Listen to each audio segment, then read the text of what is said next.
Chapter 4. Little John sent over a demand for a trial last night, Robin Hood said as he hurried the family up the steps of the Ferryport Landing Municipal Courthouse.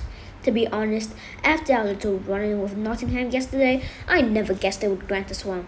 Then my partner, Will Scarlet, was filing a class action suit and noticed the grand jury's schedule posted on the wall. Why wouldn't we be informed of the trial ahead of time? Granny Rhoda asked. Because Hart and Nottingham are trying to catch us off guard, Little John bellowed as they met him at the top of the stairs. If they can present their case without a defense, then the trial could be over within minutes. So they're pulling a fast one, Uncle Jake said. Absolutely, Robin replied, but they've forgotten how fast I can be. We'll put a stop to this. Do you have anything prepared? Granny asked.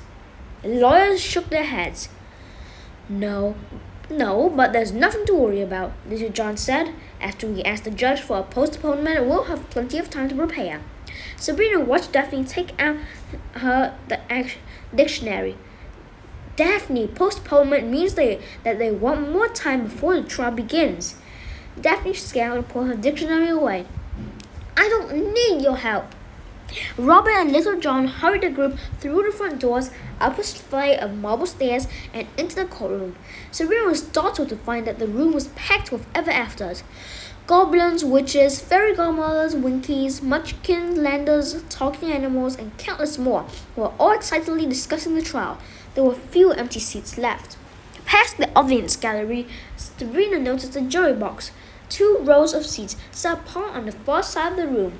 Each row contained 6 people for a total of 12, and each juror was more bizarre than the last. The Cheshire Cat was one of them, as was Glinda the not-so-good witch. There was also an enormous snail smoking a hookah pipe, a talking sheep, a young man dressed entirely in blue, and, much to Sabrina's horror, an enormous egg with arms, legs, and a face. The top of its body was cracked. Whatever was inside was still intact. Sabrina recognized most of them from around town or from one of the many books the family had on ever-afters. Only one was a mystery to her. He wore a black hood that kept his face in shadow. At the front of the room was a wooden chair on a raised platform. Next to it was a much taller podium where a short, oddly shaped man with a tremendous head was sitting. He had an unruly mane of white hair stuffed under a big black top hat and a nose so incredibly large, Sabrina suspected Lilliputians could live in his nostrils. He wore a long black robe and held a carpenter's hammer in his hand. Sabrina guessed he was the judge. Watching over the crowd were 3 cod soldiers. Sabrina had run into their kind before. Their limbs and heads were human, but their bodies were huge playing cards. They acted as Mayor Hart's personal guards. The 3 of clubs seemed to be guarding the judge, while the 5 of diamonds and the 7 of spades watched the doorway. There was heavy pounding on the door, and the guards opened it. Several more card soldiers filed in, pulling the heavy chains attached to Mr. Kenneth. They forced him into a seat behind a big desk and ran the chains through an iron ring fastened to the floor. Kenneth looked tired, but he grew angry when he spotted the family. What are you doing here? He growled. We came to help, of course, Granny Rhoda said. I don't want your help. Order! The judge demanded, pounding on his desk with the hammer. Sabrina had seen judges use gavels on TV, but never real hammers. With each pound of the tool, splinters from the desk shot into the air. Order! What is this commotion in my courtroom? Robin Hood and Little John rushed to the judge's bench and bowed respectfully. Your Honor, we apologize to the court for our tardiness. We're counselors for Mr. Kenneth. Do you think you can show up for court whenever you want to, counselors? The judge roared. I should have the 2 of you thrown out here on your ears. The outburst caused quite a bit of excited chatter, which enraged the judge even further. He slammed his hammer down again and again. Order! I'll have order in this courtroom, he bellowed. I want a toasted sesame bagel with low-fat scallion cream cheese. You folks can order whatever you want, but get separate checks. Robin Hood and Little John looked puzzled. Your Honor, we would like to ask for a postponement, Robin Hood said, as the family took whatever seats they could find. We only just learned our client was being tried a half an hour ago." "Your client wasn't tried a half an hour ago. He is being tried right now," the judge said matter-of-factly. "No, Your Honor. I mean we learned about the trial a half an hour ago." "What trial a half an hour ago?" "I think the two of you should be concerned with the trial that is going on right now." Little John looked as if he might climb up on the podium and strangle the judge, but Robert gestured for him to calm down. "Your Honor, as I was saying, we wish to postpone this case until we've had time to speak with our client about his defense as well as to interview the prosecution's witnesses." The judge's face turned beet red, and he slammed his hammer down angrily. "Overruled!" "But Your Honor," Robin begged, "why did you invite us down here if you aren't ready for the trial?" the judge moaned. "So we didn't invite you down here," Little John protested. "Well, that's terribly rude," the judge cried. "You put on a trial and you don't have the common decency to invite me. Counselors, you are not getting off to a good start." "This guy acts like he's lost his mind," Sabrina said. "He has," Granny whispered. "He's the Mad Hatter." Sabrina's mouth fell open and she gaped at the judge in disbelief. Even she knew the story of the Mad Hatter. Alice met him at a tea party and he nearly drove the poor girl mental. He was the very definition of crazy. "How did he get to be a judge?" Uncle Jake asked. "I appointed him," a woman's voice said from behind them. Sabrina turned and found Mayor Hart sitting directly behind her. Hart's face was painted in bold white pancake makeup, dark ruby lipstick, and purple eyeshadow that crept up to the edge of her hairline. She looked like a deranged party clown. Worse, she looked like Sabrina did when she tried to put on her own makeup. "This isn't fair," Sabrina seethed. "You can't have a mental patient running a courtroom." "As a matter of fact, I can. You see, I'm the mayor," Hart replied, and broke into a laugh. "Still, it doesn't matter who I appoint to oversee this case, Brad. It will end the same way. The wolf is going to swing from a rope, and then there will be no one left to protect you." A commotion at the front of the room turned Sabrina's attention back to the trial. "Where is the prosecuting attorney?" Judge Hatter asked. "I'm right here, Your Honor," a man shouted as he barreled through the double doors into the courtroom. Sabrina took one look at him and cringed. She felt her sister's hand slip into her own. This man's beard, mustache, and hair were an unnatural shade of blue. "Bluebeard," Uncle Jake asked, along with most of the others in the courtroom. "I'm quite ready to get started if it pleases the court," Bluebeard said as he stepped over to an empty desk and put down his briefcase. "In fact, I'm ready to call my first witness." Robin Hood glared at Bluebeard. "I haven't had any time to discuss the case with my client. I haven't interviewed any of your witnesses."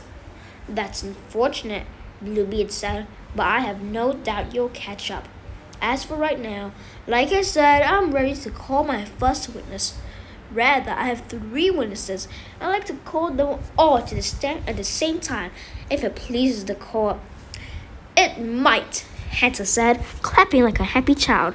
"Call your witnesses." Robin pulled his partner back to the defendant's table. Once Little John was gone, he and Robin tried to assure Mr. Canis that everything would be fine. The old man acted as if he couldn't hear them. "The prosecution calls the 3 little pigs to the stand," Bluebeard said. One of the card soldiers opened the double doors, and in walked former deputies Bowman and Swinehart, 2 of the 3 little pigs. They were both pear-shaped men, difficult to tell apart from a distance, but up close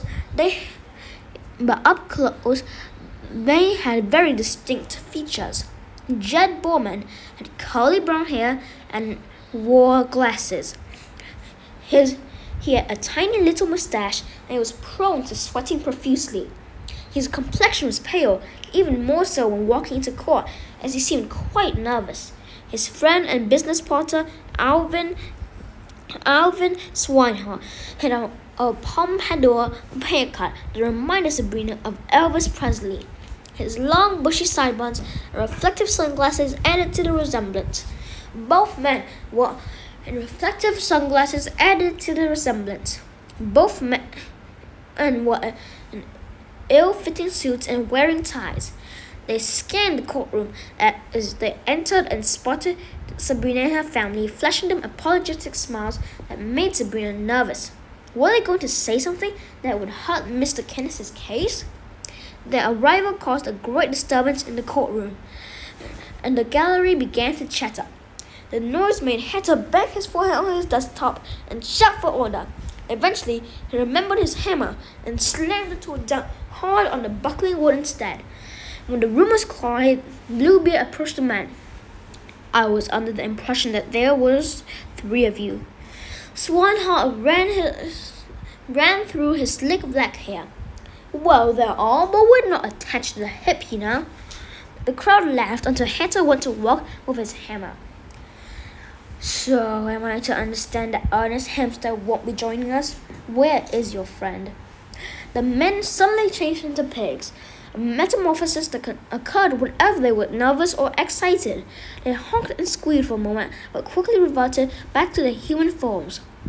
"We don't exactly know where he is," Borman said sheepishly. "He is missing." "Missing," Bluebeard said. "How could someone go missing in a town this small?" Borman shrugged. "I suppose the 2 of you will do," Bluebeard continued. "Gentlemen, will you tell us what you do for a living?" "We're architects," Bowman said, "though not too long ago we were deputies for the Ferryport Landing Police Department." "Fascinating," Bluebeard said. "According to the famous story of the 3 pigs, the 3 of you had a run with the big bad wolf. Is that correct?" Bowman and Swinehart nodded. "And if I've heard the story correctly, the 3 of you each built yourselves a home. One made a house of straw, the other made a house of twigs, and the last brick. Which one of you built which house?" "I built the twig one," Swinehart said. "And I built the brick," Bowman replied. Bluebeard smiled and turned to the jury. "Nah, I'm not a builder, but I know a thing or two about houses. You have to build them out of strong materials. Twigs are not going to pass building codes, but if you bribe the right official, you might get away with it." "I never bribed anyone in my life," Swinehart cried. Bluebeard ignored him. "But bricks are a pretty good building material. However, very few people would choose to build a house out of straw, would they?" Borman and Swinehart said nothing. "Straw would fall down at the slightest wind. Straw would fall apart the first rain. I could break into a straw house with a lawnmower," Bluebeard shouted, causing a large portion of the gallery to chuckle. "But I'm not an architect. Perhaps there's something to this straw house. Tell me what happened to those houses." Swinehart rolled his eyes impatiently. "The wolf came along and blew 2 of them down. The brick house survived." "He blew 2 of these houses down. How frightening. Do you see this wolf in the courtroom today?" Bluebeard asked. He turned to face Mr. Kenneth, and a victorious smile crept across his face. "Nope," said the pigs. Bluebeard's face fell. "I'm sorry, gentlemen," he said. "Perhaps you didn't hear me correctly. I asked the 2 of you if either of you saw the wolf in the courtroom." "We know," Bowen said. The answer was no. Sabrina's head was swimming with questions. She knew the story of the pigs well. She also knew that Mr. Kenneth had been the one to destroy their homes. Were the pigs lying for him? "You don't see the wolf?" Bluebeard asked as he pointed at Mr. Kenneth. Swinehart puffed up his chest and grinned. "That ain't the wolf. That's a fellow we know by the name of Mr. Kenneth." "Don't play games with me," Bluebeard bellowed and slammed his fist down the table. "The wolf and Mr. Kenneth are the same person." That seems to be the end of the story of this video. I'll see you later. Goodbye.